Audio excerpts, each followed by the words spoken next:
Hi friends, welcome back to our channel. Recently, we have received somber news about the passing of some extraordinary talents. Today's episode is dedicated to honoring their memory. We will also recap the stars we have recently lost. Before we begin, we kindly ask for your support. If this video or the legacies of these remarkable individuals have touched your life, please consider giving this video a thumbs up as a sign of respect and remembrance. Betty Bridges, who guested on dozens of popular TV series during a 40-year career ranging from Good Times and Charlie's Angels, to Lou Grant in Hill Street Blues, to ER and Two Broke Girls, and later was a prominent acting coach, died August 27. She was 83. She died at the Phoenix home of her son, Different Strokes and reality TV star Todd Bridges, where she had been in hospice care. Rep. Elizabeth Much confirmed her death to Deadline, but no cause was given. Born on August 1, 1941, Betty Bridges got her screen start guesting on such 1970s TV shows as Policewoman, Charlie's Angels, and Norman Lear's Good Times, and Mary Hartman. She continued to work consistently for much of the next 4 decades, mostly in TV. She made guest appearances in popular series including Wonder Woman, What's Happening?, Lou Grant, Different Strokes, Hill Street Blues, Dallas, Beverly Hills, Ally McBeal, The Practice, Scrubs, and Two Broke Girls. Along the way, Bridges also appeared on the big screen in A Night at the Roxbury, Rooster, The Concrete Jungle, and others. She also appeared in the 2000 short film Building Bridges, written and directed by her sons Todd and Jimmy Bridges, the latter also a veteran actor. She became a prominent Hollywood manager and acting coach, and co-founded Cane Bridge Academy, an acting school where she was a popular teacher. She worked mainly with children, particularly minorities, and eventually ran her acting school out of her Los Angeles home, often letting neighborhood children take classes for free. Her students included Nia Long, Tony O'Dell, Sana Lathan, Marcus Chong, Shoshani Hall, and sisters Regina and Raina King, the family said. Betty Bridges played a crucial role in Todd's recovery from addiction. Her family said her tough love and unwavering support highlighted the profound impact of family and friends in overcoming life's toughest battles. In lieu of flowers, the family asked that donations be made to Global Recovery Initiatives Foundation. Fat Man Scoop, the rapper who worked with Timbaland, Missy Elliott, and Mariah Carey, has died at 53. The cause of death is not yet known. The Party King artist suffered a medical emergency during a performance on Friday night in Hamden, Connecticut, and was transported via ambulance to a local hospital, according to a statement shared by Mayor Lauren Garrett. Video shared by TMZ shows the rapper collapsing on stage around 8:30 p.m. before people rushed over to administer CPR. Scoop's manager, Michael Birch, announced the artist's death Saturday morning with a heartfelt tribute. "It is with the heaviest of hearts I announce the passing of Isaac Freeman III, known professionally as Fat Man Scoop," he wrote in a statement. "You taught me how to be the man I am today. I love you, Scoop. Thank you so much for everything you gave to me. Rest in peace."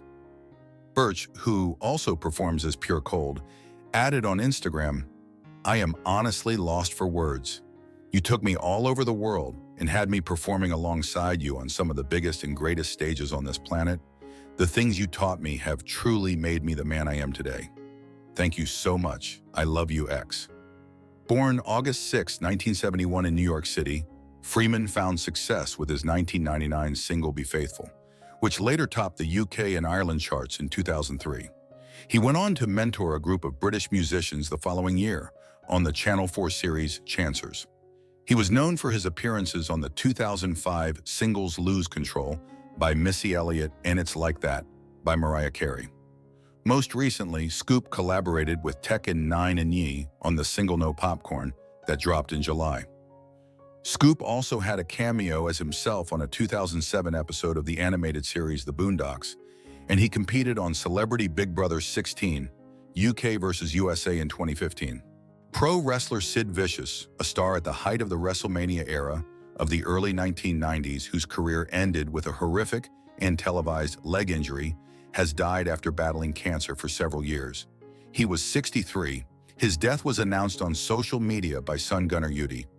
He was a man of strength, kindness, and love, and his presence will be greatly missed, Gunnar Udy wrote about Vicious, who also went by the ring names Lord Humongous, Vicious Warrior, Sid Justice, and Psycho Sid. but was born Sidney Raymond Udy on December 6, 1960, taking his most enduring ring name from the doomed punk rocker and Sex Pistols bassist who died in 1979. Udy began wrestling in 1987, rising to national prominence 2 years later when he joined World Championship Wrestling. Moving over to the WWE in 1991 as Sid Justice, Udy entered into a notorious feud with Hogan a year later. In the early to mid-1990s, Udy was among the headliners for the popular WrestleMania events, winning various world championships for both the WWE and WCW. Udy also took part in 1997 on Monday Night Raw. Udy's grappling career came to a stomach-churning end in what remains one of the ghastliest moments in televised wrestling history. During a pay-per-view match in January 2001, Udy jumped off a turnbuckle and landed badly, his left leg snapped and dangling at a grotesque angle, bones poking through his skin. Decades later, Udy would remember the life-changing injury in a TV interview, saying that he was still recuperating from a shoulder injury when he was convinced by a WCW executive to return and perform the rope jump. Although Udy agreed to the return, the stunt, he said, was something I didn't want to do, and I wasn't comfortable doing. Julian Ortega, an actor who starred in Netflix's recently wrapped Spanish hit Elite, has died after reportedly collapsing on a beach. He was 41. Spain's National Union of Actors and Actresses confirmed Ortega's death in an obituary this week. From the Unión de Actores y Actrices, we send our most sincere condolences to the actor's family and friends. It read. There are differing accounts of Ortega's death. Initial reporting suggested Ortega had drowned, but later accounts said he collapsed on the shore of Zahora Beach in Barbade on early Sunday evening. Olive Press Spain, an English-language publication in Spain, reported that Ortega went into cardiac arrest and that paramedics spent up to 30 minutes attempting to revive him. Ortega appeared in 6 episodes of Elite in 2018. The show is one of Netflix's most established Spanish originals, and its 8th and final season recently premiered July 26th on the platform. His other credits included Caronte, a crime drama that streamed on Amazon Prime Video. Spanish actress Silvia Marzo was among those who paid tribute to Ortega, writing on Instagram that it was hard to comprehend the news. Absolute sadness, she said. Rob the Rabbit Pitts, star of Netflix's Tex-Mex Motors, has died. He was 45. Pitts died on Sunday, August 25th, from stomach cancer, his videographer Jeff confirmed. The car expert left a final message in a YouTube video titled, "This is goodbye. I started feeling off after SEMA last year and I was losing weight," Pitts explains in the video with Jacob Lincoln's Too Late playing. "But I was getting ready to film Season 2 of Tex-Mex Motors for Netflix and wanted to be camera ready, so I didn't mind that so much." Pitts explained that during the filming of the Netflix series, he started to lose his appetite and had more and more acid reflux-like symptoms. He said he went to urgent care several times, but didn't get to the root of the problem. Pitts' castmate Jaime took him to the ER, believing it was a gallbladder issue, and this was when he found out in March that he had stomach cancer. The Netflix personality said he had been getting treatment at home, and it's been rough, adding, "More bad days than good, but hanging in there. I have a lot to live for, and life has been going my way. Don't be sad for me. I accomplished my dream of buying my own store, finishing Season 2 of, and marrying the love of my life." Tex-Mex Motors premiered on Netflix in June 2023. The show followed Pitts and Marcos "Scooter" Carrera as they looked for vintage cars in Mexico and restored them in their El Paso, Texas shop. Carrera paid tribute to Pitts in an Instagram post. "It's with a heavy heart that I write about the passing of my cast member and friend, Rob Rabbit Pitts. Rest in peace, brother. I'm going to really miss you." Phil Jones, who as a CBS News correspondent covered some of Washington's most momentous political battles, including Watergate and President Bill Clinton's impeachment, has died. He was 87. The network said that Jones died over the weekend in Florida. Watch a CBS News tribute reel below. Jones began his career at an Indiana TV station before leaving to work at WCCO TV in Minneapolis for 7 years. He was one of the first local reporters to go to Vietnam in 1965, and he later returned, according to the Indiana Journalism Hall of Fame. He joined CBS News in 1969. He was recognized with an Emmy for his work covering Vietnam and, according to the network, was among the correspondents known as Cronkite's Kids, the team of reporters who were protégés to then-anchor Walter Cronkite. Jones was present on the White House lawn as Richard Nixon resigned and left on Marine One, and then covered the administration of his successor, Gerald Ford. As Douglas Brinkley wrote in his biography of Cronkite, Jones was part of a first-rate CBS evening news lineup in the mid-1970s, perhaps even hitting a high mark with its team. Some media critics credited the success of the CBS Evening News to the excellence of the roving correspondents rather than to the anchor, Brinkley wrote. Jones had been transferred to Washington in 1972, covering legal aspects of Watergate from the federal court building. The next year, he was working a Saturday shift when he was assigned to do a story on a day in the life of Ford, then just designated to be the next vice president after Spiro Agnew resigned. He recalled in an interview in 2009 for the Gerald Ford Foundation, "So I showed up like at 5:30, 6 o'clock in Alexandria, and stood out there and waited for something to happen with Jerry Ford. And that's when I first met him. I traveled with him for the next 10 months, spent more time with him than I did my own family, and then when he became president, I moved to the White House." Later, Jones covered Capitol Hill, including the Iran-Contra scandal in 1987 and the impeachment trial of Bill Clinton in 1999. He also was a correspondent for 48 Hours. One of his most memorable assignments for the news magazine was interviewing Washington, D.C. Mayor Marion Barry, then suspected of drug use. CBS News' Susan Zirinsky wrote on Threads that Jones did it all. "So many stories from all over the globe," she wrote, adding that, "He made us better journalists and he made us laugh." Jones retired from CBS News in 2001. Jones grew up on a farm in Indiana, where he recalled in the 2009 interview that he used to milk cows by hand and drove the tractor, and I was a farm son. When I was on the farm, I wanted to be a broadcaster, and I wanted to be a newsman. I don't know what inspired it. Suddenly, I had this desire to do it, Jones said in the interview with Richard Norton Smith. Jones is survived by a son, Paul, and a daughter, Pam, the network said. French acting star Alain Delon, whose many iconic roles included Le Samouraï, Plein Soleil, and The Leopard, has died in France at the age of 88. The actor's children said in a statement that their father had passed away in the early hours of Sunday, surrounded by his family and beloved Belgian shepherd Lubo, in his longtime chateau home in the village of Douchy, in the Le Loiret region, some 100 miles south of Paris. Delon's death marks the passing of one of the last surviving icons of the French cinema scene of the 1960s and 70s, when the country was on an economic roll as it reconstructed in the wake of World War II. The star, who was at the peak of this career from the 1960s to the 1980s, fell into acting by chance. Born on November 8, 1935 in the Paris suburb of Sceaux, he had a turbulent childhood after his parents divorced when he was still young. After training briefly as a butcher in his stepfather's business, he entered military school at the age of 17. After being caught stealing equipment, he was given the choice of expulsion or signing up for a tour of duty in Southeast Asia. Delon fought in the Battle of Dien Bien Phu in 1954, but wound up in trouble again after he crashed a Jeep he had stolen and returned to France in 1956.